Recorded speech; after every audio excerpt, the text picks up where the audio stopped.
Comment se libérer de la charge mentale? Bonjour, je suis Noémie de Saint-Cernin, je suis conférencière, formatrice et auteure du livre Les clés du passé, se libérer pour changer de vie, paru aux éditions Erol. Alors vous en avez assez, vous devez tout gérer, tout régenter, tout assumer, tout organiser et stop, vous n'en pouvez plus. On va parler dans cette vidéo de la charge mentale, donc je m'intéresse principalement aux femmes. Et oui, elles sont beaucoup plus sujettes que les hommes de ce syndrome de charge mentale. Alors la charge mentale, qu'est-ce que c'est? Eh bien ça vient du fait qu'une femme porte la responsabilité de beaucoup trop de choses dans sa vie quotidienne. Si elle a un emploi en plus, elle doit être une professionnelle au boulot, mais penser aussi à remplir son frigo, à laver son linge, à acheter des vêtements ou des chaussures au petit dernier qui n'en a plus, à penser au prochain vaccin, à prendre des rendez-vous avec les spécialistes médicaux, à organiser la vie dans la maison, les activités des enfants, les loisirs, les vacances, les courses et compagnie. Et ça fait beaucoup de ce qu'on appelle de la charge mentale. Et cette charge mentale, elle a une conséquence directe sur votre bien-être. C'est pour ça que parfois vous pouvez être à fleur de peau, épuisé, et que cet épuisement peut aller dans certains cas jusqu'au burn-out. Alors avant d'en arriver là, il est important de faire une chose à laquelle les femmes pensent trop rarement parce qu'elles se sentent comme investies d'une mission qui est celle de vraiment porter tout sur leurs épaules, de tout assumer, de parfois même si elles ont un grain de perfectionnisme, de le faire en plus bien, et elles oublient une chose essentielle, c'est de déléguer.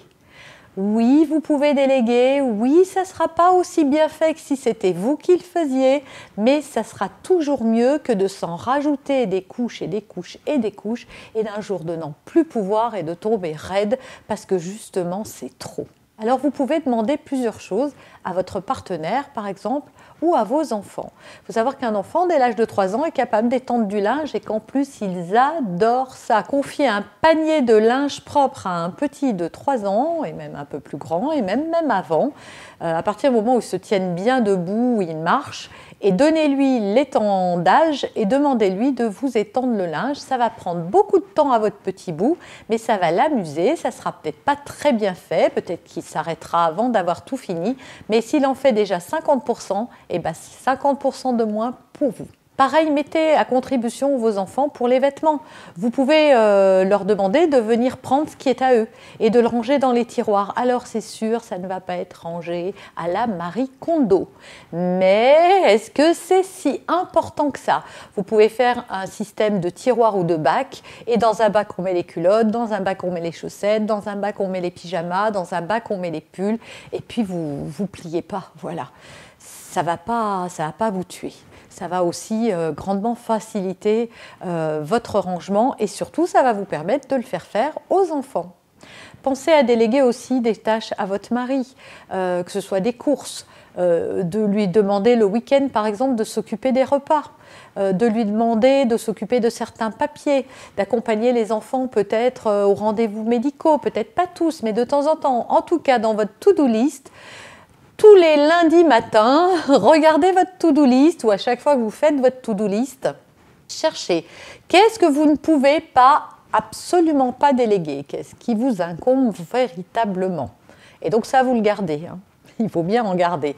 Et puis, qu'est-ce que vous pouvez déléguer, qu'est-ce qui n'est pas très important et que vous pouvez faire soit à vos enfants, soit à votre partenaire, et donc distribuez-leur ces tâches. Parce que votre partenaire, il est tout disposé à vous aider, sauf que souvent, ce qu'il vous dit, c'est, quand vous vous plaignez, c'est de vous dire « mais fallait me demander ». Eh oui, les hommes ne veulent pas être gagnés par la charge mentale. Ils ne veulent pas, eux, y penser, parce qu'ils pourraient faire exactement ce qu'on fait. Sauf qu'ils n'ont pas été, d'une part, éduqués comme ça. Donc, mesdames qui avaient des garçons, pensez à les élever de sorte que leur petite compagne plus tard ou leur femme ne se trouve pas dans la même situation que vous. Donc, en les impliquant et en les impliquant très tôt, y compris dans les tâches ménagères. Ça, c'est la première chose. Et la deuxième chose, c'est de de donner, c'est vrai que votre mari va vouloir que vous lui fassiez des listes et vous, ça va vous énerver de lui confier des listes. Bah oui, mais ça va être difficile de le faire changer. Donc déjà, vous pouvez lui donner des tâches récurrentes pour ne pas avoir à refaire la liste en permanence. C'est par exemple les poubelles, c'est tous les mardis et je te demande tous les mardis de sortir les poubelles. Alors peut-être qu'au début, vous aurez besoin de lui rappeler et puis très vite va s'installer une routine. Le week-end, c'est de lui préparer la liste des courses et qu'il aille faire les courses. Alors oui, il va falloir lâcher prise sur le fait que ça soit fait comme vous voulez. Vous pouvez aussi instaurer que chez vous, eh bien, les repas, ce n'est pas la même personne qui les fait tous les soirs. Et que ce n'est pas grave si on coupe une tomate et qu'on mange une omelette. Voilà, ce n'est pas ça qui est important. Ce qui est important, c'est que vous, ça vous libère de cette tâche-là. Or, parfois, quand on est une femme, il faut bien reconnaître qu'on veut que les choses soient faites comme nous, on a l'habitude de les faire ou d'une certaine façon. Or, rappelez-vous toujours que ce n'est pas parce que les autres ne font pas comme vous qu'ils ne font pas bien. Ils font juste différemment. Et ce qu'il faut retenir de tout ça, c'est que ce qui va être important, c'est le temps que vous allez gagner, la charge en moins que vous allez avoir, et pas votre perfectionnisme ou votre désir de contrôle. À ce sujet-là, j'ai fait une vidéo sur le perfectionnisme que je vous invite à aller voir. Voilà, j'espère sincèrement que cette vidéo vous aura aidé à explorer quelques pistes pour vous aider à sortir de cette charge mentale justement, à vous enlever un petit peu la pression, à vous dire que c'est pas grave si vos enfants ne mangent pas un repas sain et équilibré tous les soirs. Vous pouvez 2 fois par semaine trouver des repas faciles à faire. Une pizza, un plat de pâtes, une omelette, une salade, voilà, quelque chose qui ne vous prenne pas trop de temps. Allégez-vous vous-même, ça va être la meilleure chose que vous puissiez faire pour que justement vous ne sombriez pas dans un burn-out qui pourrait vous conduire à justement ne plus arriver à rien faire. Voilà, je vous remercie d'avoir écouté cette vidéo jusqu'au bout. Dites-moi si vous l'avez aimée, likez-la, commentez-la, partagez-la.